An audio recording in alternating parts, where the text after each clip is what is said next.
Just like that.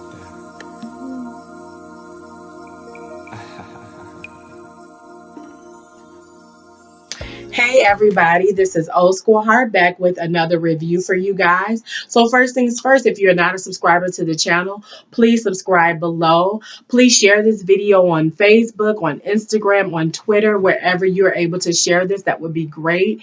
Please also like this video as well if you enjoyed it. And like I stated before in previous videos, I would love for you guys to comment. I want to hear your stories. I want to hear your frustrations, your likes and your dislikes on the reviews that I'm doing. I want to create a place where we have conversation, where we create a dialogue. Even if that's not with me, go ahead and do so with your family. We want to discuss the issues that we face in our community. We want to come up with solutions. So I want to make sure I make this a YouTube page in which we do that. And of course, there are times where I will do light stuff, entertainment, and things like that. But this is the heart of this page. This is why I started this page. And so if you would like to comment, please do so. Let's talk about our issues in our community. So this review is going to be on Kalief Browder documentary part 2. I did do a review on Kalief Browder documentary part 1. If you have not gotten a chance to look at that, please go back and look at that video before you watch this one. If you have not gotten a chance to watch the Kalief Browder documentary, that's on Spike. I believe that they are re-airing episodes every week. I believe they are re-airing them on Sundays. And then on the day that it comes out, which is on Wednesdays from 9 to 10 in my location, they also re-air the same episode on BET an hour later. So from 9 to 10, Spike will do it, and then from 10 to 11, BET will air the same episode. So you have 2 times to watch it in one day, and then Spike will re-air it throughout the week. So check your local listings. So this is part 2 of the Kalief Browder documentary. Before the documentary came on, they did a town hall discussion with Jay-Z, the executive producer, and Harvey Weinstein, also the comedian that was on what is that show on NBC? Oh, I cannot think of it. I'm sorry. But Saturday Night Live. Saturday Night Live, the guy who does the news segment, I cannot think of his name. He was also on there. Kalief Browder's family was all in the audience. And basically, they just talked about how significant this documentary is, what it means for the community, what it means for change, and just how important Kalief Browder was. And so it was really good.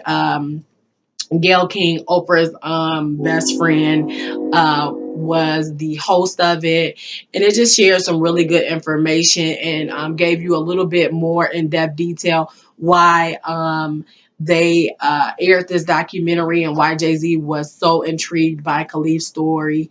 And so that was really great. That may be something that you can check out as well. So part 2 of the documentary to me was mainly about Rikers Island. So we know thus far that Kalief has been charged with theft. He's charged with stealing a backpack.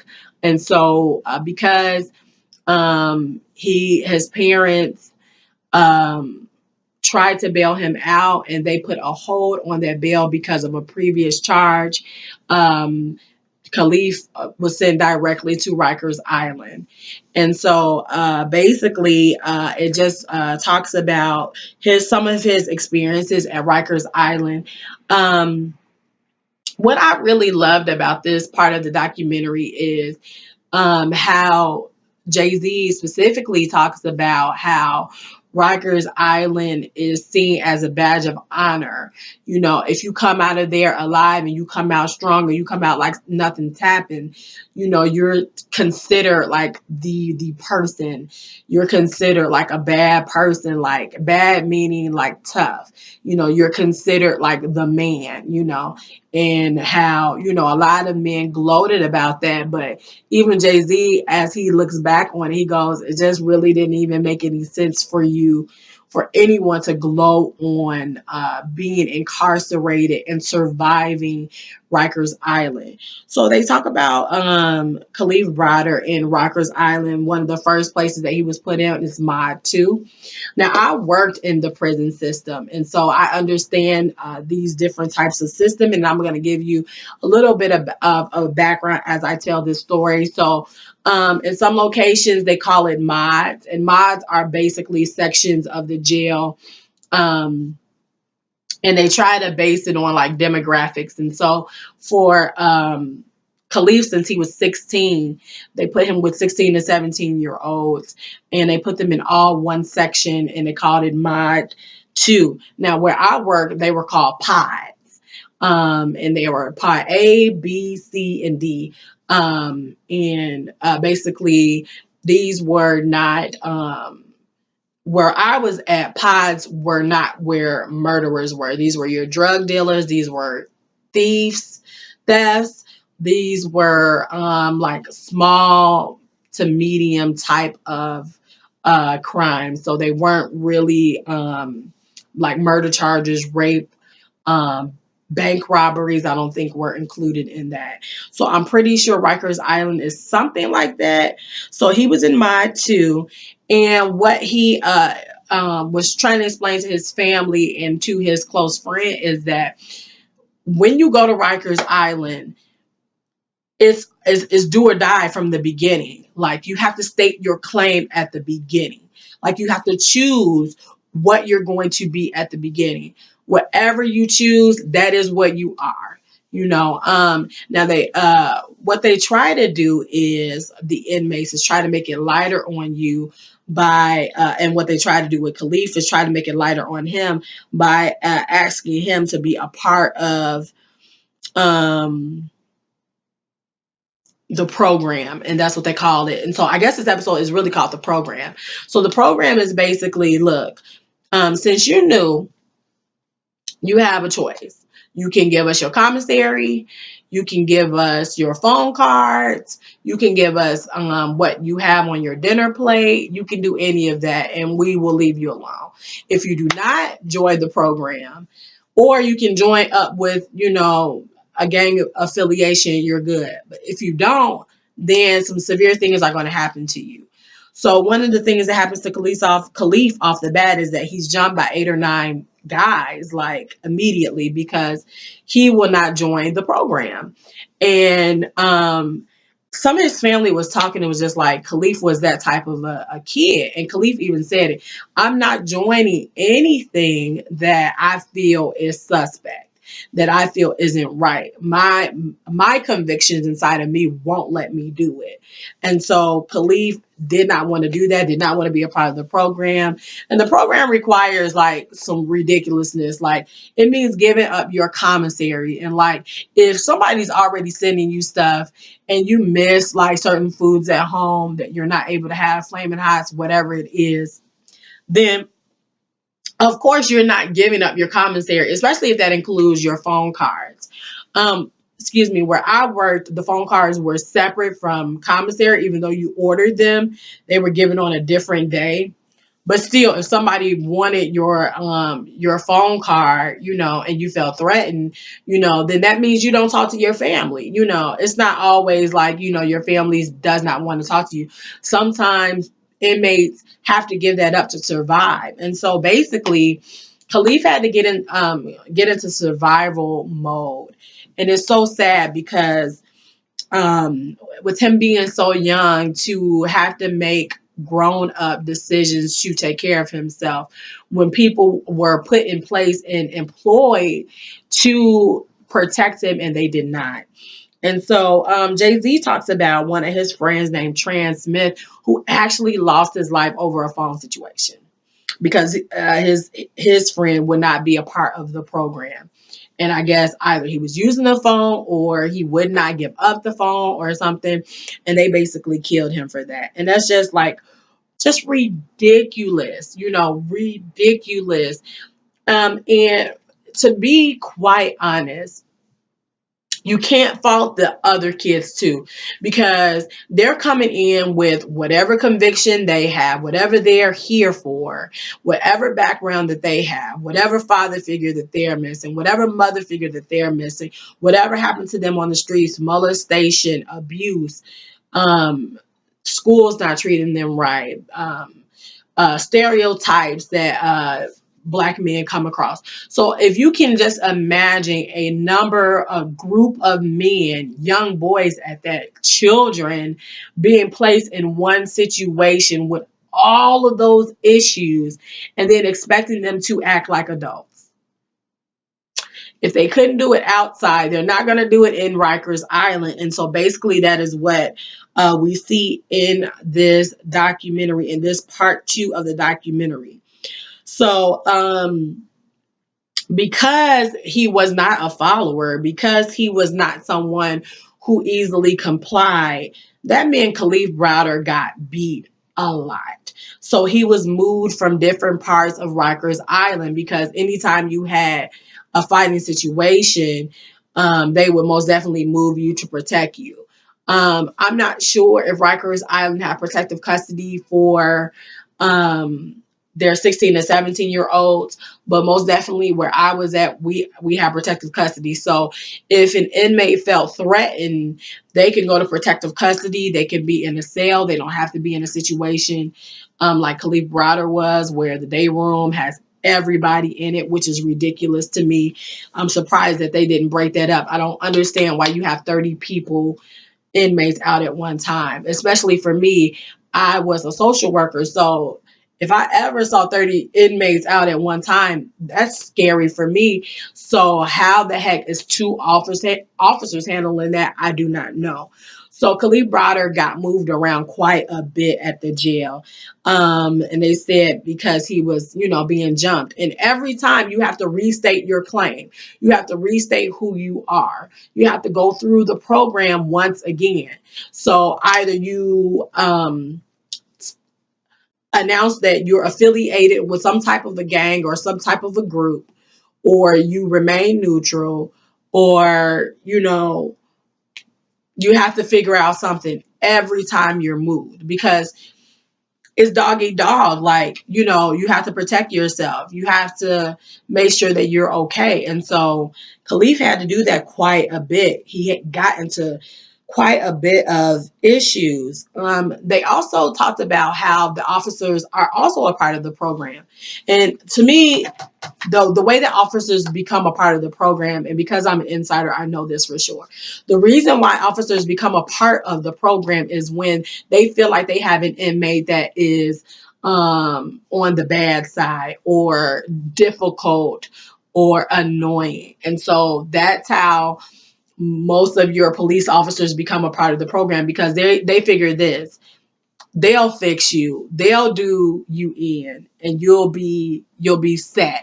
Maybe this inmate needs to get his ass kicked in order to step in line, and they allow certain parts of the program to occur.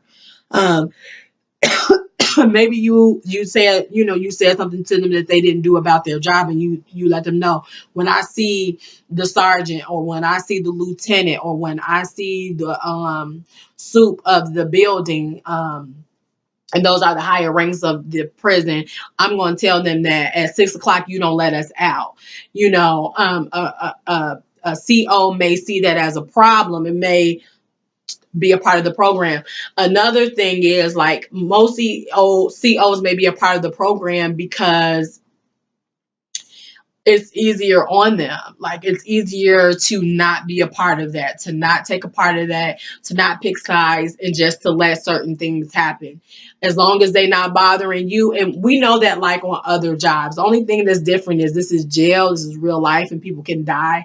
But I know a lot of COs, and I'm not saying that the COs I worked with did it, but I've seen and heard certain types of COs that's like, out of sight, out of mind. They not bothering me. It's not an issue.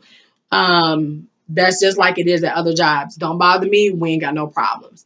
And so that's how COs also become a part of the program. Then you have COs that feel like all that they do is babysit. And so think about it this way. Like if you already are in jail and you got 16 and 17-year olds who you see as not being disciplined, unruly, or whatever stereotypes that you have in your mind about those kids, then you're going to see it as being a daycare instead of you being a correctional officer. And so some correctional officers join the program because this is a daycare. I don't feel like dealing with childish behavior. They act like hooligans. They want to act like hooligans. They can act like hooligans. And so that's how other officers also join the program. And I will also say this. No, actually, I'm going to get to that soon. So, they talked about, officers being a part of the program. And then they discussed, the two mayors, that really, really ignored Rikers Island and what was going on inside of there. And those two mayors was one, of course, Giuliani, who made a statement that said, we need to teach our kids how to obey officers, which is funny to me because that was directed toward African Americans. That was not directed toward white people. That was directed specifically toward African Americans. And basically what he was saying is you guys need to shut up and do what is asked of you, even though you may not be a suspect or have anything to do with the crime. If an officer asks you to do something like a child, you obey. And we already know Giuliani has said some really effed up things lately. And it just doesn't make any sense. And now to see Trump in office and Giuliani kind of being a part of that is just like makes me want to throw up. Like I cannot stand that man. Some of the comments that he's made just really doesn't make any sense. And I'm so happy your daughter was arrested. Ah. I wonder, did she comply or did she spout your name out when she was being arrested? Who knows? Also, we have Bloomberg, who also ignores Rikers Island. And they also said that, while all of this crap was going on in Rikers Island, newspaper articles were being written, magazine articles were being written about the treatment of the prisoners, the inmates, detainees, and how, Bloomberg just is out of sight, out of mind. I'm not thinking about it. As long as it's control, it's control. And that's what a lot of politicians do. I don't want to hear about it. It must be controlled. That is all that it is. If people start pointing the finger at me, that's when I'm going to be involved. And basically, that's how Bloomberg and Giuliani acted. They also talked about a guy by the name of Norman Seabrooks, and I did not really hear if he was a part of the union for the CEOs, the leader of the union, or he had a position in Rikers Island. But whatever it was, he was most definitely an advocate, a strong, high advocate for the correctional officers at Rikers Island. And there was a lady on there, and I did not catch her name, but she was saying that when she got there, Seabrooks was really annoyed by her because she said if she saw on film or heard that a CO was beating an inmate or had hit an inmate, she automatically suspended them. That annoyed the hell out of Seabrooks. And so basically they asked for this lady to resign. And basically Seabrooks ended up putting his childhood friend in her position. But when she was there, she was just flabbergasted at the abuse that was being delivered by the CEOs and had an issue with it. And so she suspended it. And it's funny that they quickly got rid of her. They say that Seabrooks was basically like treated the CEOs like a fraternity. What happens in this fraternity stays in this fraternity. We are quiet. We stand up for each other. And we can see that even now. There are so many Seabrooks around. It's ridiculous. I will say, even where I was at, there was a close camaraderie with all of the officers. And basically, whatever the officer said happened is what happened. Now, what we do have now is cameras. And so a lot of times things that have been done, can be looked at, and you can look to see if officers are doing what they are supposed to do. So I already talked about how his family, Kalief's family, had said that he was very outspoken.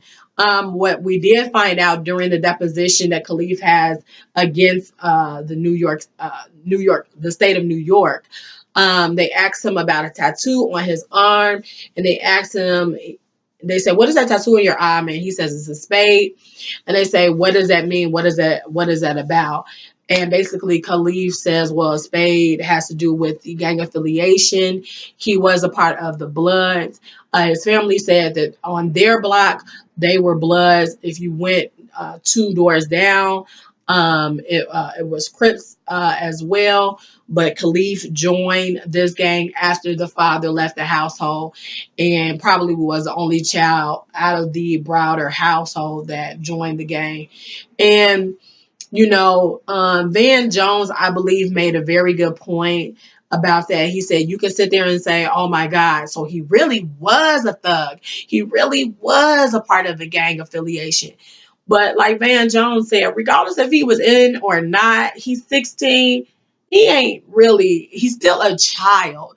And that's what people don't understand. Like, people want to say, well, if he stole a bag, he stole a bag and he should have been there for 3 years. Or if he had already had a charge against him, he shouldn't have got bail. You're talking about a 16-year-old. You're talking about a backpack. You're talking about sending a 16-year-old to Rikers Island for 3 long years with inmates that have done a whole bunch of other stuff and inmates that were innocent just like him. So to sit there and to say, well, you know, look at all the stuff that he's done and he was a part of the gang. See, there, right there, may be one of the reasons why he was locked up. No go. He's still a child. He's still immature. When we immature, we make decisions that make no sense. What we're trying to do is feel that pain. We try to feel what's being left out of our lives. And most definitely, Kalief was responding to what was left out of his life. And that one of the biggest was his dad leaving and not being around anymore and not being able to have a shoulder to lean on. And so we do find out that he was a part of a gang. And then the infamous One Main scene. And One Main is a part of the jail as well, like I was talking about. The One Main scene is the scene that I've seen. And it's not even a scene because it's real life, but what I saw this a couple of years ago, and then before the documentary came out, I wanted to make sure I researched as much as I could. So I rewatched the One Main scene, and that was the scene where Kalief Browder had been spit on by one of the detainees earlier in the day. And so during their day room time is basically when inmates are allowed to come out of their cells, take a shower, talk on the phone, watch TV, play games, talk to each other. This is a time where they're not in their cells. Now, what's confusing to me is you have 30, 16, 17-year-olds in this pod, One Main. And where I'm from, they would never do that. Like, 30 people aren't coming out at one time. Because number one, you don't have enough officers to secure that parameter, and it's just not safe. And when I saw all of the guys like huddled up together and I'm looking for Kalief, they all have on the same outfit. That becomes confusing. So I don't know why it was done that way. Like I said, the place that I worked, half of the pot would come out. So the upper half would come out first, and then your lower half would come out first. So that would be 15 and 15, or if it was smaller than that, 10 and 10. It would never be the whole pot out at one time. So Kalief had been spit on by another detainee, and Kalief had just got to this part of the jail, so he was spit on, and so clearly this is running through Kalief's mind the whole day. So when it's time for them to have their day room time, Kalief basically does what any young man would do to prove that he is no punk. He punches him. And it's so funny. His family said he was a little short, little something, but he was a Tasmanian devil. He would whoop your ass if he had to. And we saw that he could punch, because one of the guys that he punched, dude was out for a little while. He got up and straggled back down. So Kalief didn't play any games, but Kalief punched him.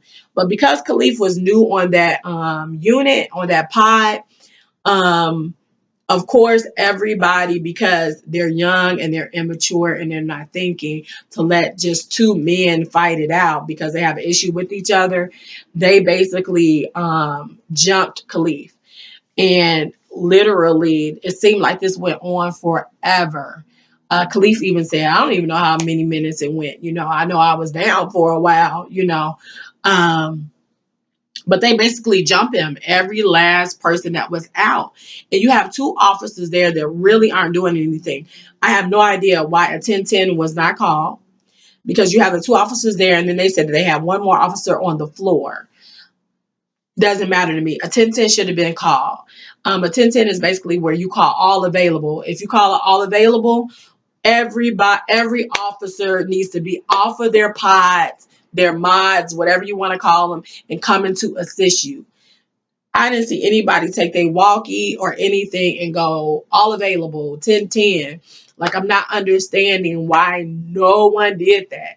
Like, basically, you have two officers trying to restrain 30 men, and it doesn't work out. And basically, because of that, Khalif's ass is beat. And I mean, he's tough, he gets back up, but it still makes no sense that it took um more than one try for them to gather the people and get them in their cells. Um, and it's so crazy because they pushed Kalief into a cell, and they have the doors closed or whatever. Doors not closing that quick. Another detainee kicks the door and goes back in, and they go at Kalief again. And it just doesn't make any sense. And one of the CEOs that formerly worked at Rikers is like, those two men are really nice. I know them personally because I worked there. And that's all I'm going to have to say about that. And really what he was saying is they basically get ran. And there are some officers that literally, because they don't feel like being bothered, because they don't want to listen to anybody, because, they just want to come and get a check, they'll let stuff just occur.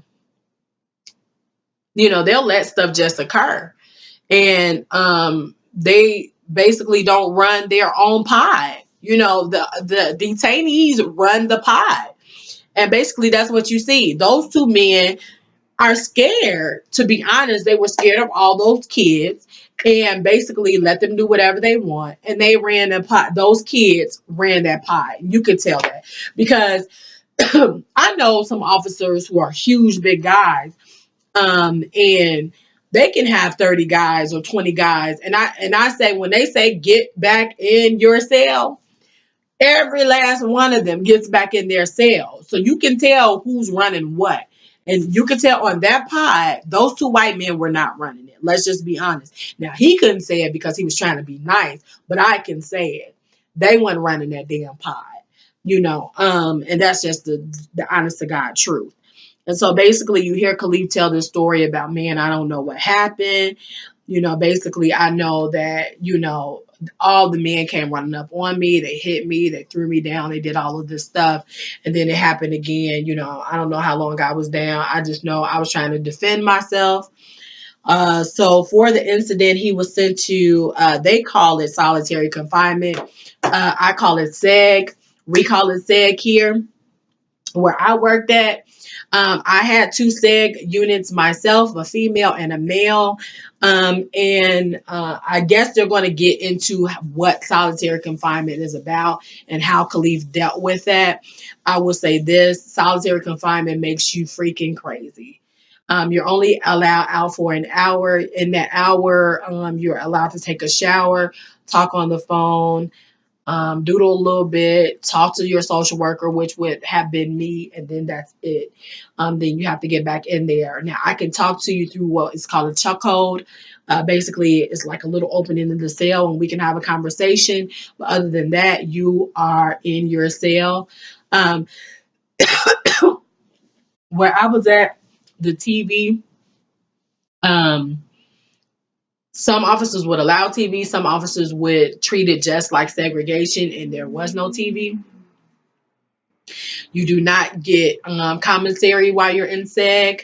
I think the only thing that you can get is phone cards, and that's if it's allowed, depending on what you did to get in. Now, you can get into seg for fighting, like Kalief Browder did.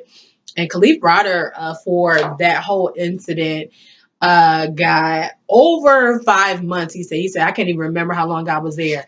The other guy that fought with him, and then there was a number of inmates who discussed being in Rikers Island with Kalief Browder, one of them in which had a fight with him. But the one of the other guys that jumped him got put in solitary confinement. He said he was there for 4 months. I believe it was 4 or 5 months, and Kalief got like 6 months. And so in this moment, like I said, you only get an hour out, and the other time is in. I'm not too sure if they had a library or anything where books can be brought to them or anything like that, or how if letters were delivered. I'm not too sure. It just depends on how the hearing board, and the hearing board is basically the one who decides how long of a segregation time you get, what they decide to include in your segregation. So basically it does trigger something in your mind, and the lady said it's a pop or something that happens, a click that happens, and it just turns on that mental instability. And that's what Kalief Browder started to deal with. Let's also keep in mind that he was 16.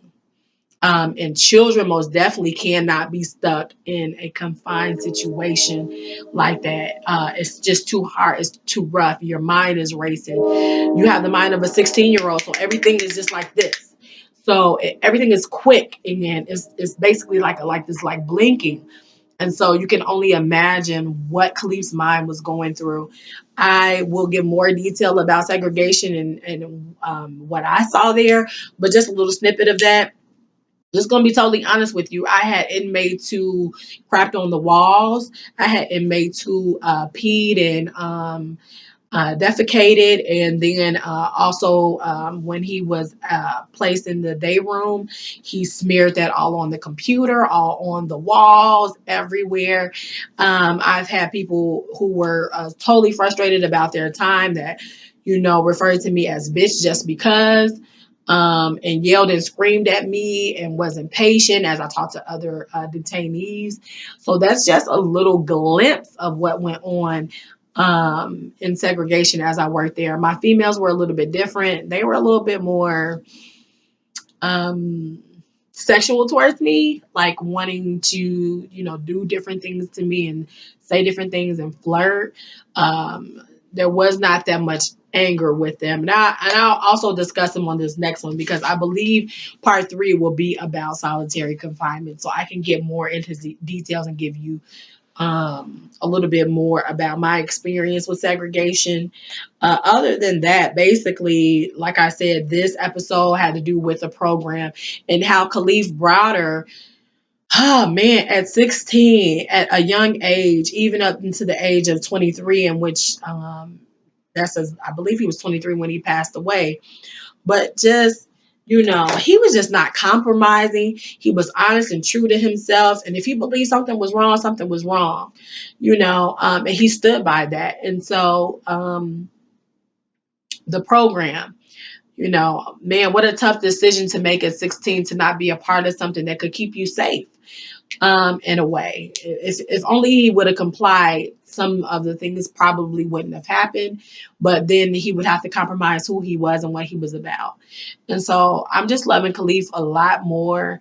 It's still more and more frustrating watching this, but it's so good, and it's so important for Kalief's story to be out there so that we can start to make changes and demand more of our politicians.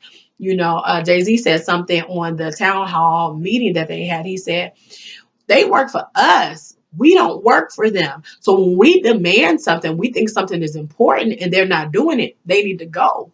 And so we need to really be thinking about that as a community. Like, we really need to decide how to organize together and to unite.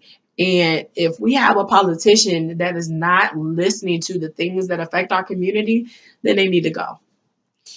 And I don't care if they're Democratic and I don't care if they're Republican. I don't care for either one of them. I really don't have an affiliation to any party, thank God. I think both of them are pieces of shit. Sorry about that, but I do. And I wish that we could put people who don't have any affiliation to any of that crap, because any affiliation means they're going to be sold out to something and it's going to be way more important than what is important to us.